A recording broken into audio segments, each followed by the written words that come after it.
Assalamualaikum warahmatullahi wabarakatuh. Alhamdulillahirabbil alamin. Wassalatu wassalamu ala Rasulillah wa ala alihi wa sahbihi wa mawalah. Amma ba'du. Sahabat Abdurrahman Fathir Mubarak yang dirahmati oleh Allah Subhanahu wa taala. Video ini adalah kelanjutan dari kisah Nabi Muhammad SAW, yakni part kedua. Setelah mendekati setengah abad, turunlah suatu surat di Mekah yang menceritakan tentang peristiwa itu. Apakah kamu tidak memperhatikan bagaimana Tuhanmu telah bertindak terhadap tentara gajah? Bukankah Dia telah menjadikan tipu daya mereka, yakni untuk menghancurkan Ka'bah, itu telah sia-sia, dan Dia mengirimkan kepada mereka burung yang berbondong-bondong yang merempari mereka dengan batu yang berasal dari tanah yang terbakar. Lalu Dia menjadikan mereka seperti daun yang dimakan ulat. Quran Surat Al-Fil ayat 1-5. Sahabat muslim yang dirahmati oleh Allah Subhanahu wa taala, pasukan gajah yang ingin memporak-porandakan Mekah dikalahkan, kemudian mereka dihancurkan, dan Tuhan pemilik Ka'bah berhasil melindungi rumah sucinya. Perlindungan tersebut bukan sebagai penghormatan bagi orang yang tinggal di rumah itu, dan bukan pula sebagai bentuk pengkabulan doa kaum yang menyembah berhala yang memenuhi tempat itu. Allah Subhanahu wa taala sebagai pelindung Ka'bah memeliharanya karena adanya hikmah yang tinggi.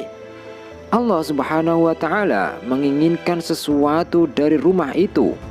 Allah Subhanahu wa taala ingin melindunginya agar tempat itu menjadi tempat yang damai bagi manusia, dan supaya tempat itu menjadi pusat dari akidah yang baru dan menjadi tanah yang bebas, yang aman, yang tidak dikuasai oleh seseorang pun dari luar, dan juga tidak didominasi oleh pemerintahan asing yang akan membatasi dakwah. Yang demikian itu karena di sana terdapat rumah dari rumah-rumah di Mekah yang lahir di sana seorang anak di mana ibunya bernama Aminah binti Wahab dan ayahnya adalah Abdullah, salah seorang tokoh Arab. Anak itu belum dilahirkan dan belum dapat tugas kenabian, dan ia belum memikul Islam di atas pundaknya dan belum menjadi rahmat bagi alam semesta.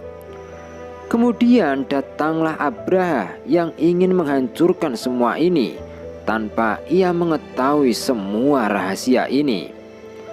Sahabat muslim yang dirahmati oleh Allah Subhanahu wa taala, tragedi yang menimpa Abraha adalah karena bahwa ia berusaha menentang kehendak ilahi, sehingga kehendak ilahi itu menghancurkannya dengan mukjizat yang mengagumkan.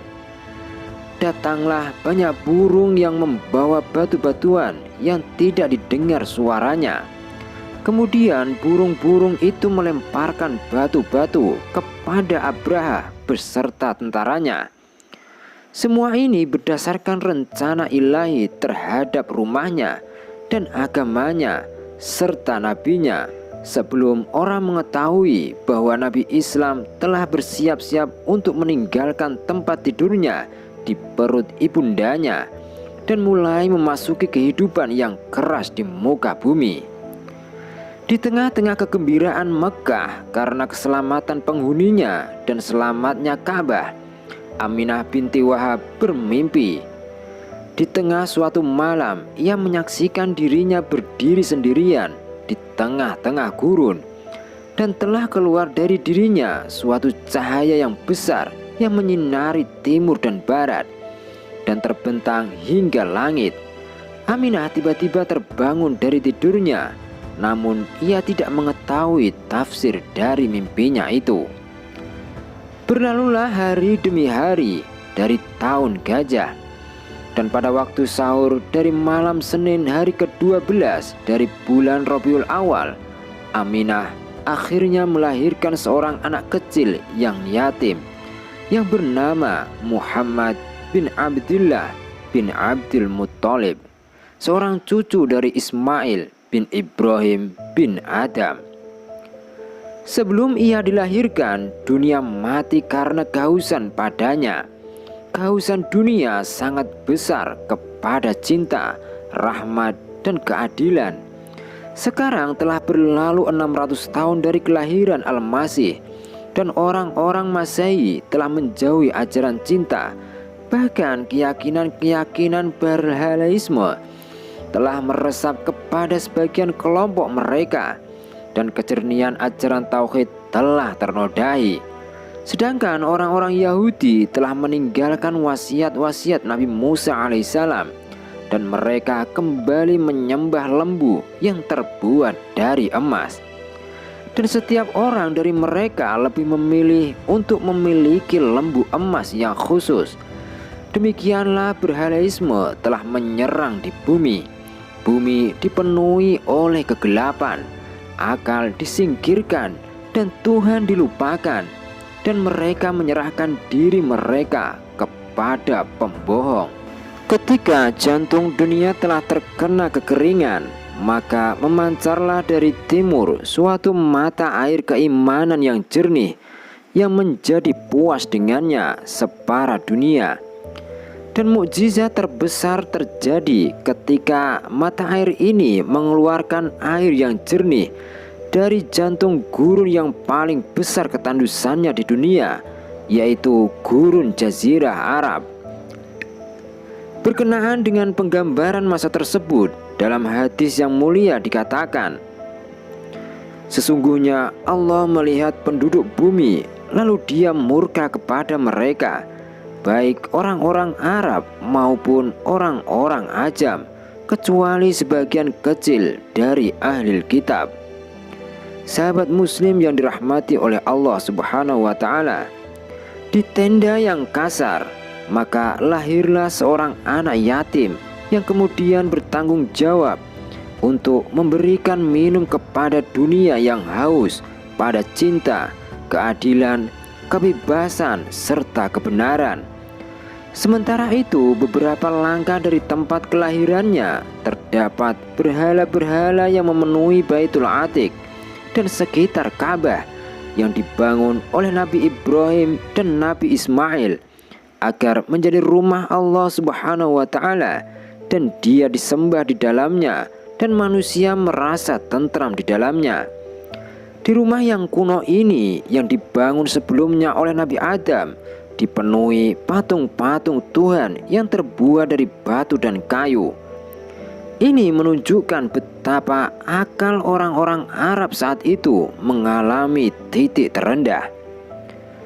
Sementara itu, nan jauh di sana, tepatnya di Yastrib atau Madinah, dipenuhi oleh orang-orang Yahudi yang mereka datang di sana karena melarikan diri dari penindasan orang-orang Romawi. Mereka tinggal di situ bagaikan serigala-serigala di atas tanah yang tersubur, di mana mereka melakukan monopoli dalam perdagangan. Mereka membangun kejayaan mereka dengan memanfaatkan orang-orang Arab dan keheranan mereka terhadap diri mereka sendiri. Para cendekiawan Yahudi memperdagangkan segala sesuatu, dimulai dari emas sampai Taurat. Mereka menyembunyikan kertas-kertas darinya dan menampakkan sebagiannya. Mereka mengubah kertas-kertas Taurat itu untuk memperkaya diri mereka. Pada saat orang-orang Yahudi menyembah emas dan sangat lihai melakukan persengkongkolan, orang-orang Arab justru menyembah batu dan mereka pandai berperang. Mereka juga lihai dalam membuat syair, lalu menggantungkannya di atas tirai-tirai Ka'bah. Orang-orang Arab hidup di bawah naungan sistem kesukuan, di mana kepala suku adalah pemimpin dan nilainya sebanding dengan anak buahnya dan kemampuan mereka dalam berperang. Dan keutamaan seseorang itu dilihat dari asal muasalnya, serta nilainya juga dilihat dari kefanatikannya, serta kebanggaannya kepada nasab yang merupakan kemuliaannya, juga kefanatikannya terhadap berhala tertentu yang merupakan agamanya. Jadi segala bentuk kemuliaan dan kewibawaan tidak terbentuk kecuali dalam ruang lingkup yang sempit, dalam kabilah dan kesukuan. Sedangkan di tempat yang jauh dari Mekah, Romawi menyerupai burung Raja Wali yang lemah, namun belum sampai kehilangan kekuatannya. Orang-orang Romawi sangat menyanjung kekuatan, sedangkan di belahan timur dari utara negeri Arab, orang-orang Persia menyembah api dan air. Api tetap menyala di tempat peridatan mereka, di mana manusia ruku untuknya. Dan di sana terdapat danau sawah yang dianggap suci oleh mereka.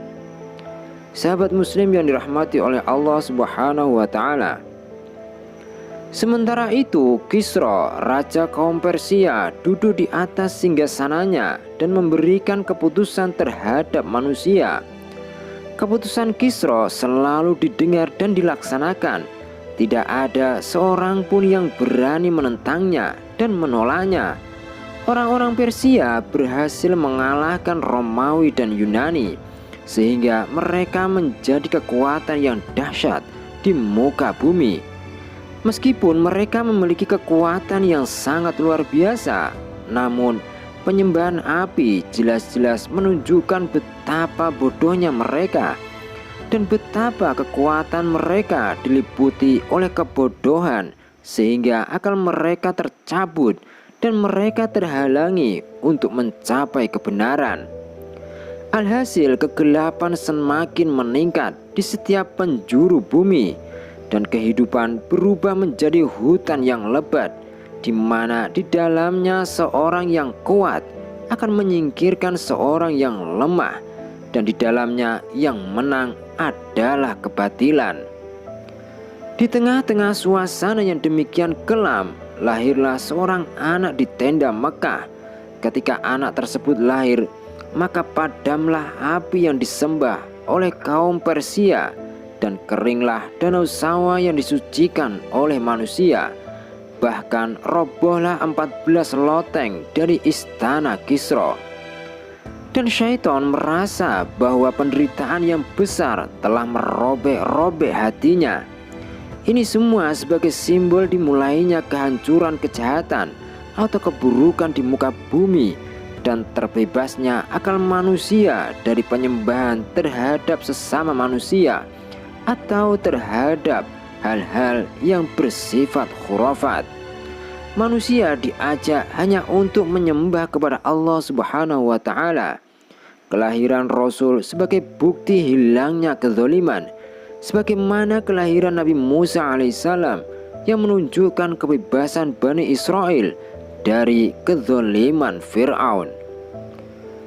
Sahabat muslim yang dirahmati oleh Allah Subhanahu wa Ta'ala, ajaran Nabi Muhammad bin Abdullah merupakan ajaran revolusi yang paling meyakinkan dan yang paling penting yang pernah dikenal di dunia. Ajaran yang bertugas untuk menyelamatkan dan membebaskan akal dan materi. Tentara Al-Quran adalah tentara yang paling adil dan paling berani untuk menghancurkan orang-orang yang zalim. Kita akan melihat dalam sejarah Nabi bahwa kejadian-kejadian luar biasa telah mengelilingi Ka'bah sebelum kelahirannya. Kemudian terjadilah peristiwa luar biasa setelah kelahirannya, di mana terjadilah peristiwa pembelahan dada pada saat beliau masih kecil. Begitu juga beliau dinaungi oleh awan di waktu kecil. Bahkan beliau terkenal pada saat masih kecil dengan kecenderungan untuk meninggalkan permainan-permainan yang biasa dimainkan oleh anak-anak kecil seusia beliau. Allah Subhanahu wa Ta'ala memberikan penjagaan khusus kepadanya, sehingga Jibril alaihissalam turun kepadanya dengan membawa wahyu. Selanjutnya, mukjizatnya yang pertama adalah mukjizat yang terdapat pada kepribadiannya dan pemikiran-pemikirannya. Itulah yang menjadi mukjizatnya yang terbesar setelah Al-Quran. Itu adalah bangunan rohani yang tinggi, di mana beliau mampu menahan penderitaan di jalan Allah Subhanahu wa Ta'ala. Dan dalam menegakkan kebenaran, beliau memikul berbagai macam rintangan. Beliau melaksanakan amanat yang dikembangkannya secara sempurna dan sebaik-baik mungkin. Hal yang indah yang dikatakan tentang mukjizat Nabi setelah diutusnya beliau adalah bahwa beliau tidak mempunyai mukjizat selain usaha membebaskan akal, tanpa memiliki kekuatan luar biasa selain membebaskan pikiran, tanpa dalil selain kalimat Allah Subhanahu wa Ta'ala. Sedangkan Isa bin Maryam telah berdakwah dan mengajak manusia untuk menciptakan kesamaan, persaudaraan, dan cinta kasih di antara mereka. Namun Nabi Muhammad SAW diberi karunia oleh Allah Subhanahu wa Ta'ala untuk mewujudkan persamaan, persaudaraan, dan cinta kasih di antara orang-orang mukmin di tengah-tengah kehidupannya dan setelah kehidupannya. Ketika Nabi Isa mampu menghidupkan orang-orang yang telah mati dan mengeluarkan mereka dari kuburan, Nabi Muhammad bin Abdullah mampu menghidupkan orang-orang hidup dari kematian mereka yang tidak pernah mereka sadari. Itu adalah bentuk kematian yang paling berat. Beliau juga bisa mengeluarkan mereka dari kegelapan dan kebodohan menuju cahaya ilmu, dan dari belenggu syirik dan kekufuran menuju dunia tauhid. Nabi Sulaiman alaihissalam sebagai seorang nabi dan raja mampu memperkerjakan jin untuk mengabdi kepadanya. Bahkan mereka mampu terbang beribu-ribu mil untuk menghadirkan singgasana musuh-musuhnya agar mereka semua tercengang terhadap kemampuannya, sehingga mereka masuk Islam. Namun Nabi Muhammad SAW justru mengabdi kepada Islam hanya sebagai seorang tentara yang sederhana. Beliau mengetahui bahwa ketika beliau lalai sesaat saja dari dakwah di jalan Allah Subhanahu wa Ta'ala, maka kesempatannya dalam menyebarkan agama Islam akan hilang. Di saat terjadi peristiwa besar dalam peperangan, tiba-tiba azan sholat dikumandangkan, sehingga para pasukan yang berperang mengerjakan sholat. Tidak ada malaikat yang turun untuk melindungi mereka ketika sholat atau mencegah datangnya anak-anak panah dari punggung mereka saat sujud. Karena itu hendaklah para pasukan melindungi dirinya sendiri. Para pasukan mukmin berusaha sholat secara bergantian. Sebagian mereka sholat dan sebagian mereka bertugas untuk menjaga. Allah Subhanahu wa Ta'ala berfirman, "Dan apabila kamu berada di tengah-tengah mereka, yakni sahabatmu, lalu kamu hendak mendirikan sholat bersama-sama mereka, maka hendaklah segolongan dari mereka berdiri untuk sholat besertamu dan menyandang senjata. Kemudian apabila mereka sujud, yakni telah menyempurnakan rokaatnya, maka hendaklah mereka pindah dari belakangmu untuk menghadapi musuh. Dan hendaklah datang golongan yang kedua yang belum bersembahyang, lalu bersembahyanglah mereka denganmu. Dan hendaklah mereka bersiap siaga dan menyandang senjata. Orang-orang kafir ingin agar kamu lengah terhadap senjatamu dan harta bendamu, lalu mereka menyerbu kamu dengan sekaligus." Quran Surat An-Nisa ayat 110. Selesailah masalah itu dan tidak ada malaikat yang turun untuk melindunginya dan menolongnya. Ini adalah masa kematangan akal dan masa keletihan para nabi dan orang-orang mukmin. Dan sesuai kadar keletihan mereka dalam menyampaikan ajaran Islam, mereka pun akan mendapatkan balasan yang besar. Pada masa para nabi sebelum Nabi Muhammad SAW, mereka menghadirkan mukjizat-mukjizat kepada kaum mereka saat memulai dakwah, sehingga kaum tersebut mempercayai apa saja yang mereka bawa. Sedangkan Nabi Muhammad bin Abdullah tidak menghadirkan kepada kaumnya selain dirinya dan ketulusannya.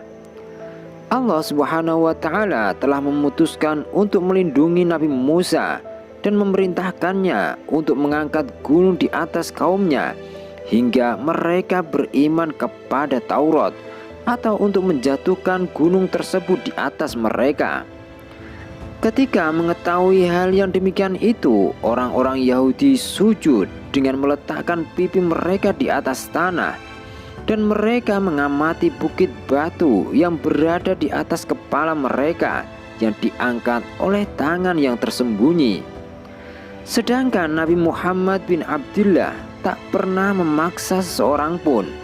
Berimanlah beberapa orang kepadanya dan puaslah beberapa orang kepadanya, dan matilah bersamanya orang-orang yang mati dalam keadaan puas. Beliau tidak membawa pedang kecuali saat panah yang beracun mendekati jantung Islam dan mengancamnya. Sahabat muslim yang dirahmati oleh Allah Subhanahu wa Ta'ala, dakwah para nabi menuntut terjadinya mukjizat demi mukjizat. Ini karena masa kekanak-kanakan manusia serta kelemahan akal dan hilangnya panca indera menuntut rahmat Allah Subhanahu wa Ta'ala untuk mendatangkan mukjizat yang sesuai dengan masa turunnya mukjizat tersebut dan budaya masyarakat setempat. Adalah hal yang maklum bahwa di tengah-tengah penduduk Mekah saat itu tidak terdapat orang-orang yang cerdas atau orang-orang yang bijak yang mampu menyerap kata-kata yang baik. Dan kesulitan yang dihadapi oleh Islam adalah bahwa ia tidak diturunkan pada masa ini saja, tetapi Islam diturunkan untuk setiap masa. Allah Subhanahu wa Ta'ala mengetahui bahwa manusia telah memasuki masa kematangan berpikir yang mengagumkan. Maka hikmahnya menuntut bahwa pernyataan yang pertama kali disebutkan dalam risalahnya adalah Iqra, yakni bacalah. Di samping itu, risalah tersebut mengandung pemikiran yang universal, sistem yang membangun dan hukum yang mempesona, serta kebebasan yang diidamkan dan manusia yang sempurna. Adalah tidak mengurangi kehormatan para nabi sebelum Nabi Muhammad SAW, di mana mereka tidak diutus di masa-masa kematangan pemikiran, tetapi yang menambah kehormatan Nabi Muhammad SAW bahwa beliau diutus di tengah-tengah masa kematangan berpikir, dan beliau diutus sebelum datangnya masa ini. Beliau memikul berbagai lipat cobaan yang pernah dipikul oleh para nabi. Beliau berdakwah dengan menanggung berbagai lipat godaan dan cobaan. Beliau juga mengalami siksaan yang pernah dialami oleh semua para nabi. Beliau mencintai Allah Subhanahu wa Ta'ala sebagaimana para nabi mencintainya. Allah Subhanahu wa Ta'ala memuliakannya ketika beliau mengimami mereka di saat sholat pada saat beliau melakukan Isra dan Mi'raj. Meskipun demikian, ketika beliau keluar pada suatu hari menemui sahabat-sahabatnya dan mendapati mereka mengutamakan para nabi dan mendahulukannya atas mereka, maka beliau justru menampakkan kemarahan dan wajahnya berubah. Kemudian beliau berkata, "Janganlah kalian mengutamakan aku atas Yunus bin Matta." Melalui pernyataan itu, beliau berusaha meletakkan suatu pondasi pemikiran yang harus dilalui oleh kaum muslim, di mana para nabi memang memiliki derajat tertentu di sisi Allah Subhanahu wa Ta'ala. Boleh jadi ada nabi yang lebih afdol atau yang lebih mulia daripada yang lain. Siapakah yang menetapkan hal itu? Tidak ada seorang pun selain Allah Subhanahu wa Ta'ala. Adapun kaum muslim, hendaklah mereka berhenti pada batas tertentu yang seharusnya mereka berikan berkaitan dengan sopan santun terhadap para nabi. Selama Allah Subhanahu wa Ta'ala menyampaikan sholawat kepada Rasul sebagai bentuk penghormatan dan memerintahkan mereka untuk menyampaikan sholawat kepadanya, dan selama Rasulullah seperti nabi-nabi yang lain, maka hendaklah mereka juga bersolawat kepada semua nabi tanpa perbedaan, meskipun pada bentuk sholawat itu sendiri. Sementara itu, bayi yang mungil itu yang lahir di Mekah bergerak setelah tahun gajah. Kemudian berita tersebar di sana sini dan sampailah ke telinga kakeknya bahwa cucunya telah dilahirkan. Abdul Muthalib segera menuju ke tempat itu dan membawa cucunya yang yatim, lalu berkeliling dengannya di Ka'bah sambil memikirkan namanya. Abdul Muthalib tidak merasa terpukau dengan nama-nama yang mulai beredar di benaknya. Ia tampak bingung menentukan nama yang paling tepat buat cucunya. Bahkan kebingungannya itu berlanjut sampai 6 hari. Sehingga sang nabi disunat. Ketika malam telah menyelimuti kawasan Mekah, datanglah kepadanya suara yang sama yang dulu pernah dilihatnya dan didengarnya yang memerintahkannya untuk menggali Zam-Zam. Di tengah-tengah tidurnya, suara itu membisikkan kepadanya bahwa nama cucunya berasal dari Alham, yang berarti Muhammad atau Ahmad. Orang-orang Quraisy bertanya kepada Abdul Muthalib, "Nama apa yang engkau berikan kepada cucumu?" Abdul Muthalib menjawab sambil mengingat bisikan suara yang didengarnya saat mimpi, "Muhammad." Nama tersebut sebenarnya tidak umum di kalangan orang-orang jahiliyah. Mereka bertanya, mengapa Abdul Muthalib tidak memakai nama-nama kakek-kakeknya dan nama-nama yang biasa dipakai di kalangan mereka? Abdul Muthalib kemudian menjawab, "Aku ingin Allah Subhanahu wa Ta'ala memujinya di langit dan manusia memujinya di bumi." Kami tidak mengetahui dorongan apa yang membuat Abdul Muthalib untuk menyatakan kalimat tersebut. Apakah kalimat itu bersumber dari realiti kebanggaan orang-orang Arab yang populer, atau berasal dari realiti kebanggaan tradisional? Atau apakah berangkat dari realiti kegembiraan yang dalam dengan kelahiran si cucu? Ataukah kalimat itu bersumber dari suasana rohani yang jernih dan bisikan alam gaib? Tentu kami tidak bisa menjawab. Yang dapat kami ketahui adalah bahwa seseorang tidak akan layak menyandang predikat manusia yang terpuji di bumi dan dipuji oleh Allah Subhanahu wa Ta'ala di langit, seperti predikat yang disandang oleh Muhammad bin Abdillah.